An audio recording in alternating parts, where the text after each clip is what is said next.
Oh nggih ngapunten nggih. Napa kula mulai niki kan mboten tumut-tumut ngurusi untuk program-program yang sudah niku sing kula nganu kalih kanca-kanca mungkin TPQ insyaallah sudah 99 deal tinggal diklat nggih, diklatnya sama sosialisasi dari sana. Kemarin sudah saya hubungi ya karena itu kemudian terus saya terus konangan sama ibu itu dari saya ngurusi MI itu ya juga ngedelok ya. Terus bukan karena ini loh ya, bukan karena ini saya terus galangnya bukan karena ini saya kemudian terus tidak ikut campur. Tadi malam itu saya mau sowan ke Pak Rozak, ternyata Pak Rozak pijat. Terus saya ke sowan ke rumahnya Pak Kut, ternyata Pak Kut juga tidak ada di rumah. Akhirnya saya telepon tadi malam cakap-cakap ya mungkin lumayan. Saya terangkan kalau saya kulon niku mboten nangsal kalih ibu nangani niki. Mboten. Mungkin dari sebagian guru ya sudah tahu kalau ini sebagian guru. Tapi jangan kemudian nanti dipelintir ya bungu ya. Bungu biasanya kan gitu ngomong nih rada dipikir nggih. Biasanya dipikir oh Pak Rauf cuklek maneh. Sering bilang gitu. Ya, tolong ya itu bahasanya. Saya nggak pernah cuklek itu nggak pernah. Maksudnya tetap semangat, hanya saja caranya yang berbeda. Jadi ini bukan karena gara-gara ini, karena tadi malam karena itu bolak-balik di grup itu saya sudah minta ngapunten ingkang kathah kalau bolak-balik ngoten. Nggih, wis ngapunten ingkang kathah. Selama ini saya kok ngerusui WA sampean sing dan lain sebagainya wis ngapunten ingkang kathah. Karena saya yakin ketika rapat itu mungkin waktunya sudah terbatas sekali. Karena itu kita bisa musyawarah lewat WA. Ada itu nggih. Jadi ngapunten ingkang kathah. Mungkin beberapa usulan dari saya itu yang mungkin bisa dijalankan untuk 1 tahun ke depan insya Allah itu programnya itu sedikit banyak saya sudah ngomong kepada Pak Rozak dan kepada Pak Kut untuk TPQ-nya sudah saya ngomong nanti biar beliau-beliau yang menjelaskan dan sebagian lagi ada yang ngomong kepada Bu Ainun sama mungkin ya Bu Ulfa sama Pak Rohman ya. Jadi kalau memahami model pikiran saya mungkin beliau-beliau ini agak bisa memahaminya mungkin. Ini mungkin ngapunten ingkang kathah. Dadi kalau tidak cocok nggih ngapunten. Wong kula nggih memang ngoten niki glagate nggih. Cara mikir nggih mboten saged kados jenengan-jenengan. Tapi yang perlu ditangkap itu semangat saya agar MI maju itu tetap berkobar. Tapi hari ini saya kesandung dengan orang tua tidak boleh ikut-ikut campur. Dan sama yai dulu juga gitu dilarang ikut campur. Mungkin ini terusannya begitu. Dari ngapunten ingkang kathah. Sekali lagi bukan karena ini ya. Kalau saya boleh pesan itu boleh pesan kalau boleh ya, kalau boleh ya. Jadi kalau boleh, kalau kita ya bersatu untuk bagaimana MI itu maju. Jangan mementingkan kepentingan sendiri. Boleh berpesan, kalau boleh lagi berpesan, kalau boleh lagi, kalau membuli, kalau kita kan ada itu yang larangan keras membuli siswa.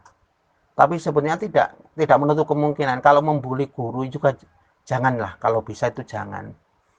Karena yang dibuli guru yang dibuli itu yang merasakan bukan gurunya saja, tapi keluarga. Keluarga itu ikut. Saya mungkin no problem mungkin. Ternyata di keluarga itu membekas pentul itu. Padahal itu belum tahu semuanya saya diapakan di MI. Belum tahu. Itu membekas benar. Jadi saya mohonlah jangan berpikir karena ego. Yang ketiga kalau boleh saya kalau pesan boleh kalau pesan yang ketiga yang namanya musyawarah itu adalah tanda orang mukmin. Wasyura bainakum itu tanda orang mukmin.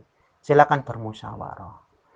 Kalau bermusyawarah hanya 2 orang atau bisik-bisik 4 mata itu namanya bukan musyawarah. Tapi itu namanya yuwaswisu fi sudurinas. Nih, alladzi yuwaswisu fi sudurinas. Itu kalau mau ada kemauan dari diri kemudian orang lain diajak bicara dan itu adalah tanda-tanda setan. walaupun mengatasnamakan itu musyawarah. Jadi tolong dipahami benar Al-Quran itu wasyura bainahum dengan alladzi yuwaswisu fi sudurin nas. Ngapunten ingkang kathah. Saestu ngapunten kathah. Wassalamualaikum warahmatullahi wabarakatuh. Apa perlu saya jelaskan banyak di sini? Diam saya ternyata, saya itu inginnya diam. Karena saya lihat itu ketika Siti Maryam, Sayyidah Maryam itu difitnah, yang diambil adalah diam. Dan saya kepingin diam seperti itu. Ternyata diam saya itu tidak membuat kita pintar. Tidak membuat kita semakin sadar. Kalau kita itu semakin tua, yang kita butuhkan adalah MI-nya biar maju. Banyak, cerita itu banyak. Kalau ada yang tidak terima nanti bisa dilanjutkan di rapat, di musyawarah. Coba tanya apa lagi? Apa saya perlu cerita kronologi saya disuruh mundur dari TPQ? Apa saya perlu cerita lagi tentang saya ketika nangani olimpiade, dari dulu nggak pernah ada olimpiade. Kemudian saya tangani dan alhamdulillah tembus Bogor. Alhamdulillah. Semuanya adalah fadlun minallah. Bahkan sampai min 1 kauman itu heran. Kenapa baru muncul langsung lolos 10 anak. Itu saya ditanya. Daftar 13, lolos itu 10. Dan alhamdulillahnya lagi. Itu ada satu di antara mereka 10 itu yang menjadi juara nasional matematika. Harusnya bangga kita itu. Harusnya bangga. Bukan mencari alasan-alasan yang gini.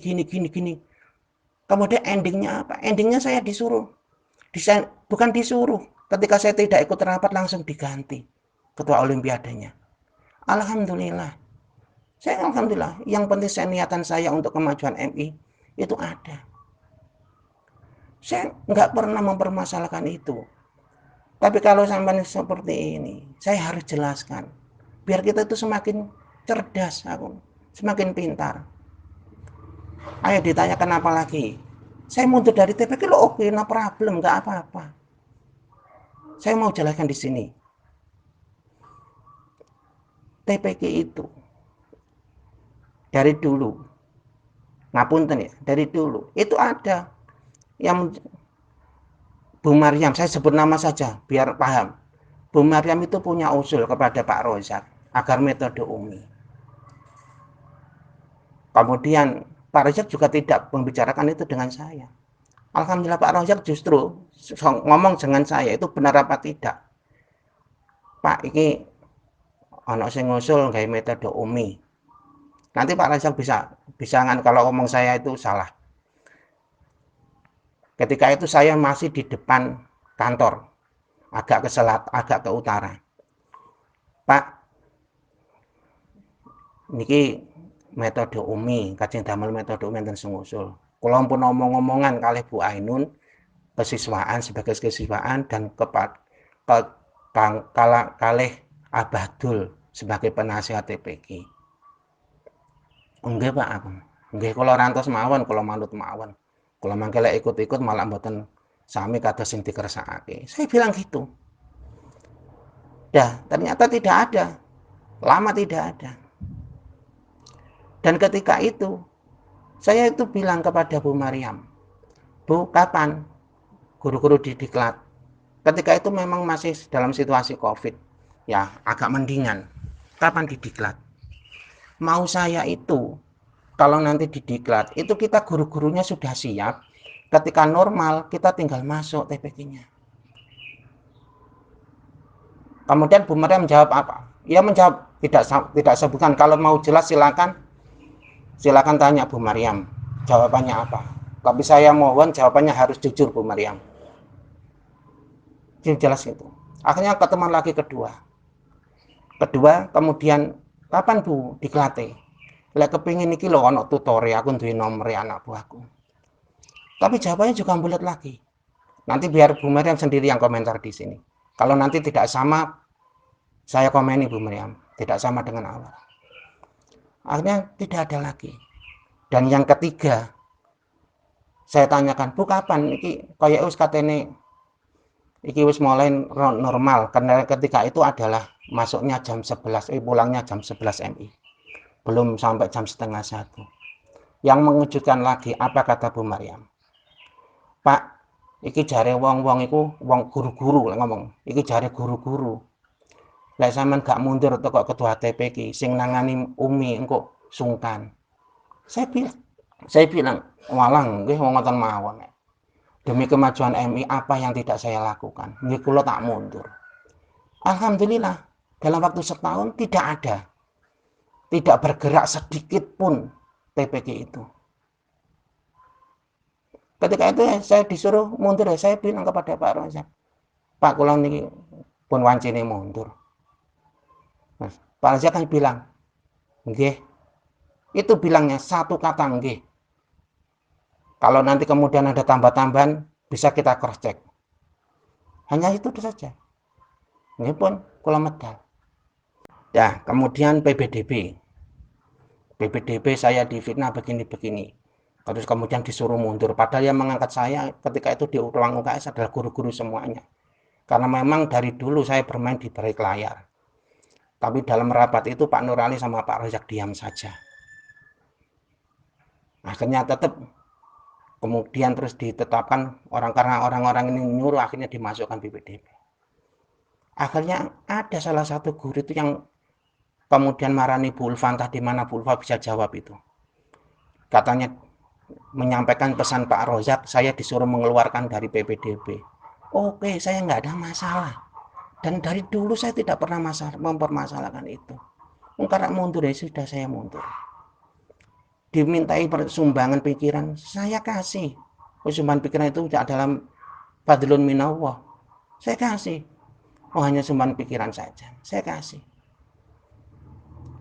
Ini kalau saya jelaskan terus, sampai fitnahan beberapa banyak sekali yang saya difitnahkan kepada saya.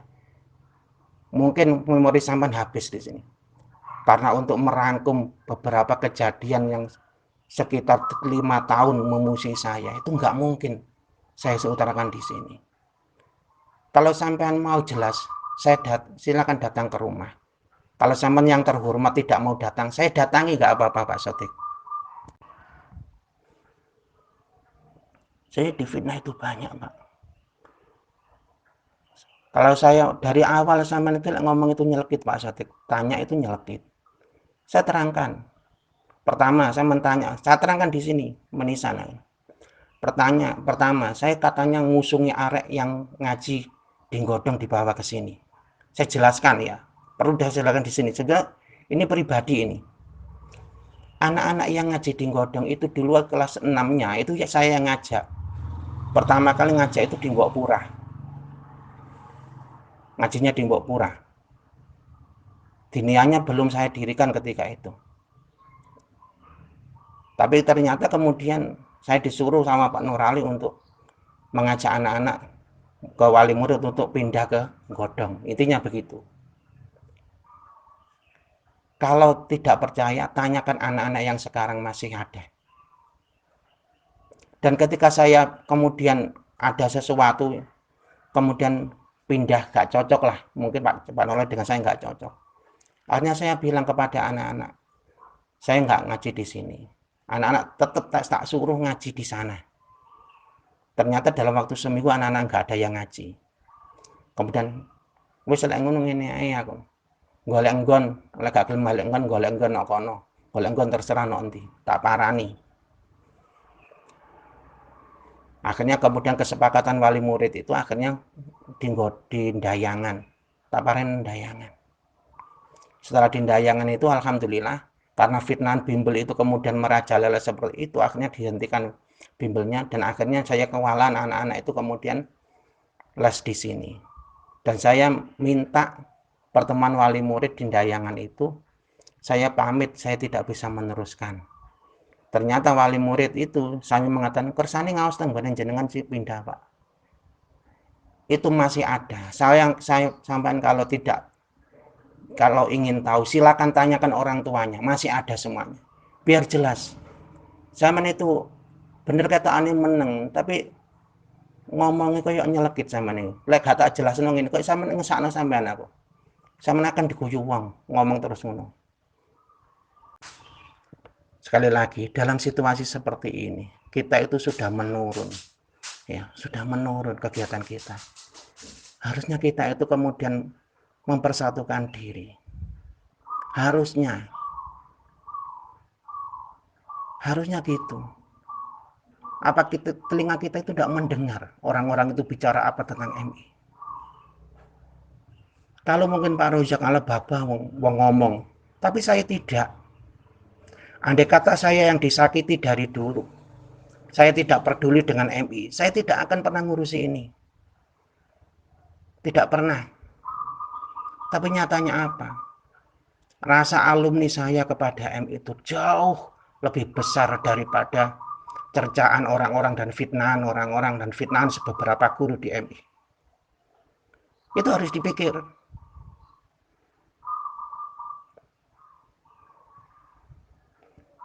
Jangan kemudian sampean itu nggak pernah komen tentang musyawarah kemudian langsung komen seperti itu. Dipikirlah, kita itu sudah tua, harusnya keadaan ini membuat kita itu sadar dan makin pintar. Dulu ada yang pernah saya itu bilang, katanya ngurusi ini ada pamrih, egois, maunya jadi kepala sekolah. Ya Allah, kok bisa berpikir seperti itu? Bisa gitu loh. Saya difitnah, oke, saya nggak pernah kan.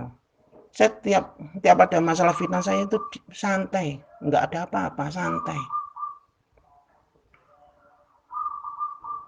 Saya hanya bilang kepada yang Pak sama menengah ini. Loh, itu masalahnya kan bukan kepada saya, masalahnya adalah kepada yang memfitnah. Lah kalau yang memfitnah itu punya masalah, saya tidak, kenapa saya menerangkan? Saya cuma bilang gitu saja, dan itu enjoy saya. Itu enjoy. Kok kemudian kok sama nggak pernah ngeser pisan kok seperti itu bilangnya. Terus lagi saya perlu terangkan. Dulu itu ada ketika di sekolahan, itu bimbel les nahwu itu di sekolahan. Itu ada iuran 2000. Dan itu mungkin sampai bisa tanya Pak Rofi atau Pak Kudin yang ketika itu anaknya adalah ikut. Tapi kalau tidak bayar, tidak ada tekanan. Dan sampai perlu tahu nggak, 2000 itu larinya kemana? Tidak ke kantong saya, Pak. Jelaskan ini. Jelaskan. Tidak ke kantong saya. 2000 itu larinya adalah ke bimbel. Uang bimbel dan TPQ itu. Sehingga uang itu menjadi terkumpul agak banyak. Satu yang saya mau sebetulnya, kita punya ikon dari dulu. Kita punya ikon. Itu dari dulu. Tapi ternyata ini kemudian surat ini dimunculkan. Dan alhamdulillah mungkin Pak Rozak tidak menjelaskan ini kepada ketua yayasan. Itu ya kalau kemudian yang dipermasalahkan saya adalah kemudian pilih kasih itu ya itu. Terima kasih. Saya tunggu komentarnya Pak Sodik. Mungkin Pak Nurali mau menambahkan, silakan. Saya tunggu di sini. Mungkin Pak Rozak juga boleh. Sebetulnya tujuannya di sini cuma satu, yaitu membeda-bedakan perlakuan antara anak didik yang les nahwu kepada yang tidak. Perlu saya jelaskan, dulu di kelas 4 itu saya sudah ngomong sama Pak Rozak dan Pak Rozak ACC. Untuk kelas A itu adalah kelas yang memang untuk anak yang ngaji di tempat saya dan anak-anak yang mau mengikuti les. Saya ulang lagi, anak yang mengaji di saya dan anak yang mau mengikuti les. Yang kedua di kelas 4D itu adalah anak-anak yang selain itu. Jadi selain itu. Kenapa aku bilang begitu, saya bilang gitu? Saya dulu itu punya cuma mimpi kalau nahwu itu menjadi ikon di MI. Kalau kemudian anak yang tidak ikut les dan tidak ngaji di saya, nanti itu akan memberatkan mereka, akan memberatkan mereka. Dan itu gitu. Saya matur kepada Pak Rozak, mungkin Pak Rozak tidak menjelaskan kepada yang lainnya. Sehingga kemudian polemik ini menjadi bergulir seperti bola salju makin besar makin besar. Dulu itu kita punya kebijakan, dulu itu saya punya bagaimana MI itu ikonnya adalah bisa membaca kitab kuning gundulan. Dan itu alhamdulillah terbukti. Salah satu di antara siswa MI itu menjadi finalis baca kitab nasional. Dan itu semuanya pesertanya adalah hanya satu-satunya dari MI Islamiyah. Satu-satunya dari sekolah dasar ya cuma MI Islamiyah Gunung Watu. Yang lainnya adalah tingkat SMP, MTS, dan aliyah. Sebenarnya itu adalah kebanggaan, tetapi tidak. Di MI tidak dibanggakan itu. Akhirnya saya bilang gitu. Dan oke. Pak Rozak ketika itu juga setuju. Kalau tidak setuju tidak mungkin saya pilah-pilah kelasnya. Kalau itu yang dianggap adalah membeda-bedakan. Yang kedua, saya juga tidak tahu yang membedakan yang mana yang nggak tahu. Yang kedua, anak yang les di sekolahan itu sejamnya adalah sama dengan yang di rumah. Kalau di rumah itu setengah jam setiap pertemuan, jadi kalau 6 hari itu ketemunya adalah 3 jam. Sekali lagi, setengah jam setiap hari itu ketemunya adalah 3 jam dalam waktu 1 minggu. Dan di sekolah cuma saya les 2 hari, tapi satu pertemuan itu adalah 1,5 jam. Jadi satu pertemuan itu adalah 1,5 jam. Jadi kalau 2 pertemuan menjadi 3 jam. Dan itu juga sama. Jamnya adalah sama 3 jam. Dulu adanya bimbel, dulu juga begitu. Setiap hari itu sekitar saya kalau nggak salah sekitar 1 jam, sekitar 45 menit dulu. Tapi karena ada kepentingan akhirnya bimbel kemudian dihapus. Dan alhamdulillah bimbel dihapus itu kemudian anak-anak itu kemudian larinya ke sini masih ada sekitar 120 orang lebih. Dan itu yang kemudian diisukan kalau bimbel itu banyak orang yang menentang, tapi ternyata ketika dihilangkan justru mereka berbondong-bondong gitu ke sini. Dan itu tidak pernah menjadi kita sadar ternyata.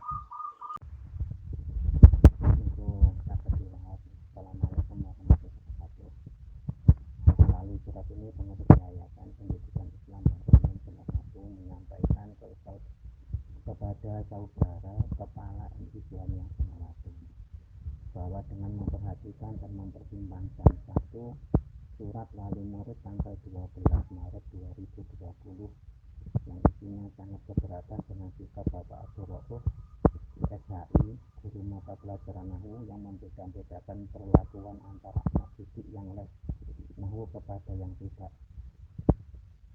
Dua, dengan dengar pendapat pengurus yayasan dengan jajaran pimpinan Islamiyah yang terdiri dari kepala dan wakil-wakilnya serta beberapa guru senior guru sepuh yang bertempat di ruang UKS MI Islamiyah tanggal 17 Maret 2020.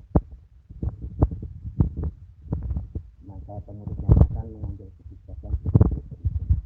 1. Mulai tahun pelajaran 2020-2021 mata pelajaran Nahwu di MI Islamiyah Semangatif supaya tidak diajarkan oleh seorang saja, akan tetapi diajarkan oleh beberapa guru. 2. Materi kitab Nahwu yang diajarkan adalah kitab yang lazim dipakai di madrasah ibtidaiyah pada umumnya yaitu Jurmiyah. 3. Murid-murid yang memperdalam Nahwu dipersilakan mengikuti les di Bapak Abdul Rauf SHI atas nama pribadi dan kegiatan tidak ada kaitannya dengan kegiatan madrasah ibtidaiyah Islamiyah Kemenatu. Demikian surat dikirim untuk ditindaklanjuti. Assalamualaikum